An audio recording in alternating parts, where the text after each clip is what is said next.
દિવસમાં એકવાર ગમે તે સમયે સાંભળો નારાયણ કવચ.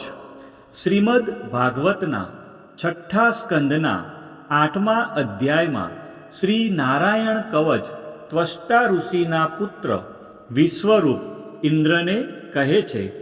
વિશ્વરૂપ કહે છે, જ્યારે ભયનો સમય પાસે આવ્યો હોય ત્યારે મનુષ્યે હાથ પગ ધોઈ આચમન કરી ઉત્તર દિશા તરફ મુખ રાખી શ્રી નારાયણ કવચનો પાઠ કરવો.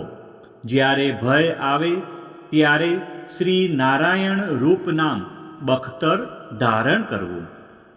હવે આપણે સાંભળીશું નારાયણ કવચ. શ્રી નારાયણ કવચ. ગરુડની પીઠ પર ચરણ કમળ ધારણ કરનારા, 8 સિદ્ધિઓવાળા, 8 બાહુઓવાળા અને તે 8 બાહુઓ વિશે શંખ, ચક્ર, ઢાલ, ગદા, બાણ, ધનુષ તથા પાસને ધારણ કરનારા શ્રી હરિ મારી સર્વ પ્રકારે રક્ષા કરો. જળમાં મત્સ્યાવધારી ભગવાન જલજંતુઓથી તથા વરુણના પાસથી મારી રક્ષા કરો. માયાથી બટુક બનેલા વામનજી સ્થળમાં મારી રક્ષા કરો. શ્રી વિશ્વરૂપ ત્રિવિક્રમ ભગવાન આકાશમાં મારી રક્ષા કરો. અસુરના અધિપતિઓના શત્રુ ભગવાન નરસિંહ સંકટકારક વન વગડાઓમાં તથા સંગ્રામ વગેરેમાં મારી રક્ષા કરો. જે નરસિંહના ખડખડાટ હાસ્યના શબ્દથી દિશાઓ ગાજી ઉઠી હતી અને ગર્ભિણીઓના ગર્ભ પડી ગયા હતા. પોતાની દાઢથી પાતાળમાંથી પૃથ્વીનો ઉદ્ધાર કરનારા ભગવાન યજ્ઞમૂર્તિ વરાહ માર્ગમાં મારી રક્ષા કરો. પરશુરામ પર્વતોના શિખરોમાં મારી રક્ષા કરો. અને ભરતના મોટા ભાઈ રામ તથા લક્ષ્મણ પ્રવાસમાં અમારી રક્ષા કરો.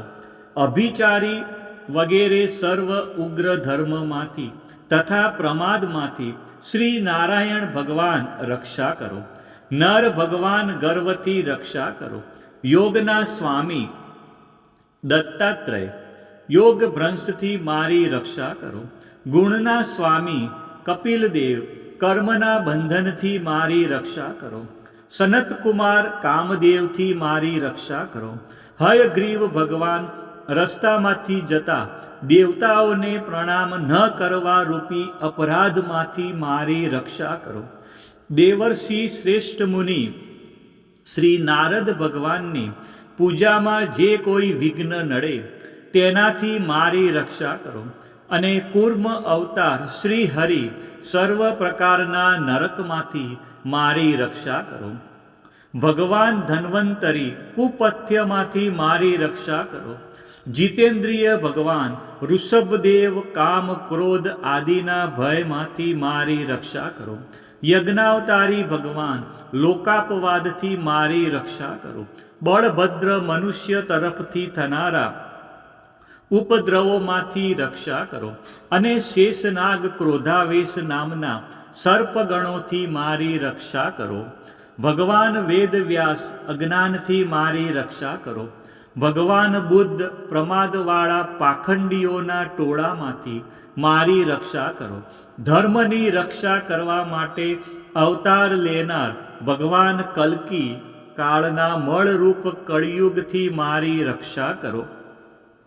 કેશવ ભગવાન પ્રભાતમાં ગદાથી મારી રક્ષા કરો. વેણુધર ભગવાન ગોવિંદ આ સંકટ કાળમાં મારી રક્ષા કરો.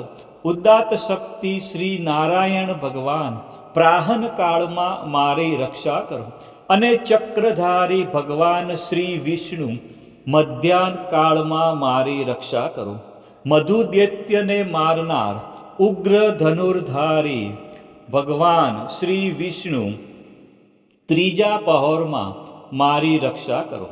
બ્રહ્મા, વિષ્ણુ અને રુદ્ર એ 3 મૂર્તિવાળા ભગવાન માધવ સાયંકાળમાં મારી રક્ષા કરો. ઇન્દ્રિયોના સ્વામી ઋષિકેશ ભગવાન પ્રદોષ કાળમાં મારી રક્ષા કરો. પદ્મનાભ ભગવાન કેવળ એક અર્ધરાતથી પહેલા કાળમાં અને અર્ધરાતે મારી રક્ષા કરો. શ્રી વત્સનું જેને ચિહ્ન છે એવા ઈશ શ્રી વિષ્ણુ પાછલી રાતે મારી રક્ષા કરો. તલવારધારી ભગવાન જનાર્દન મળસકામાં મારી રક્ષા કરો. દામોદર ભગવાન સંપૂર્ણ સંધ્યાઓમાં મારી રક્ષા કરો. કાળમૂર્તિ ભગવાન વિશ્વેશ્વર સૂર્યોદય પહેલાના કાળમાં મારી રક્ષા કરો. હે પ્રલય સમયના અગ્નિ જેવી તીક્ષ્ણ ધારવાળા ચક્ર ભગવાનથી મૂકવામાં આવે તો ચારે તરફ ફરીને અગ્નિ જેમ ખંડની ગંજીને તુરત જ બાળી નાખે તેમ શત્રુના સૈન્યને તુરત બાળી નાખો. હે વ્રજના જેવા તીક્ષ્ણ સ્પર્શવાળા તણખાઓથી ભરેલી ગદા, તમે ભગવાનને વાલી છો. તમે કુષ્માંડ, યક્ષ, રાક્ષસ, ભૂત તથા ગ્રહોને ભૂક્કો કરી નાખો તથા શત્રુઓના ચૂરે ચૂરા કરી નાખો.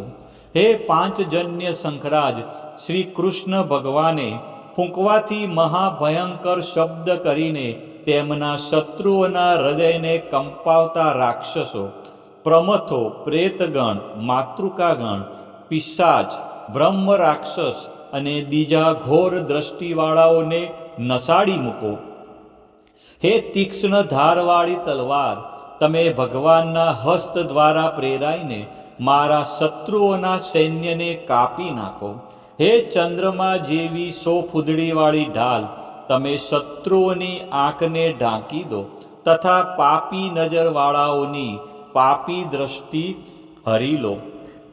અમને ગ્રહોથી, કેતુઓથી, મનુષ્યોથી, સર્પોથી, દાઢવાળા પ્રાણીઓથી તથા પાપોથી જે ભય થાય છે તે સૌ તથા જેઓ અમારા સુખમાં વિઘ્ન કરનારા છે તે સર્વે ભગવાનના નામરૂપી અસ્ત્રના કીર્તનથી તુરત જ ભય પામો. બૃહદ તંત્ર વગેરે સામના સ્ત્રોતોથી સ્તુતિ કરાતા વેદમય તથા સમર્થ ગરુડ ભગવાન સર્વ સંકટોમાં મારી રક્ષા કરો તથા વિશ્વકસેન ભગવાન પણ પોતાના નામો લેવા વડે સર્વ સંકટોમાંથી મારી રક્ષા કરો. શ્રી હરિના નમ રૂપ, વાહન અને આયુગો સર્વ આપત્તિઓમાંથી અમારી રક્ષા કરો. ભગવાનના મુખ્ય પાર્ષદો અમારા બુદ્ધિ, ઇન્દ્રિય, મન તથા પ્રાણની રક્ષા કરો. આ સાકાર નિરાકાર જે કંઈ જગત છે સર્વ ભગવાનનું જ સ્વરૂપ છે. આ સત્યથી મારા સર્વ ઉપદ્રવો નાશ પામો. અભેદ દ્રષ્ટિવાળા મનુષ્યોને ભગવાન પોતે ભેદરહિત જોવામાં આવે છે તો પણ તે પોતાની માયાથી આભૂષણો, આયુધો તથા ચિહ્ન નામની શક્તિઓને ધારણ કરે છે. તે સત્ય પ્રમાણ વડે જ સર્વજ્ઞ તથા સર્વવ્યાપક ભગવાન શ્રી હરિ સર્વ પ્રકારના રૂપો વડે સર્વદા અમારી રક્ષા કરો. નામની ગર્જનાથી લોકોના ભયનો નાશ કરનાર તથા પોતાના દિગ્ગજ ઝેર, શસ્ત્ર, પાણી, વાયુ, અગ્નિ વગેરેના પ્રભાવે ગળી જનાર નરસિંહ ભગવાન દિશાઓમાં, ખૂણામાં, ઊંચે, નીચે, અંદર, બહાર તથા ચૌતરફ અમારી રક્ષા કરો. હવે આપણે સાંભળીશું શ્રી નારાયણ કવચનું ફળ કથન. વિશ્વરૂપ કહે છે, હે ઇન્દ્ર, આ નારાયણ કવચ તમારી આગળ કહ્યું જે ધારણ કરવાથી તમે શ્રમ વિના અસુરોના અધિપતિઓને જીતશો. આ નારાયણ કવચને ધારણ કરનારો મનુષ્ય નેત્રથી જેના તરફ જુએ અથવા તો પગ વડે જેને જેને અડકે તે તુરત જ ભયમાંથી છૂટે છે. આ નારાયણ કવચ ભણનાર પુરુષને કોઈ દિવસ રાજાઓ તરફથી, ચોર તરફથી, ગ્રહો થકી, વ્યાઘ્ર આદિ તરફથી તથા બીજા કોઈ તરફથી ભય રહેતો નથી. શ્રી નારાયણ કવચ સમાપ્ત. બોલો શ્રી વિષ્ણુ ભગવાનની જય. આ જ પ્રમાણે દિવસમાં એકવાર શ્રી નારાયણ કવચનો પાઠ અવશ્ય સાંભળવો.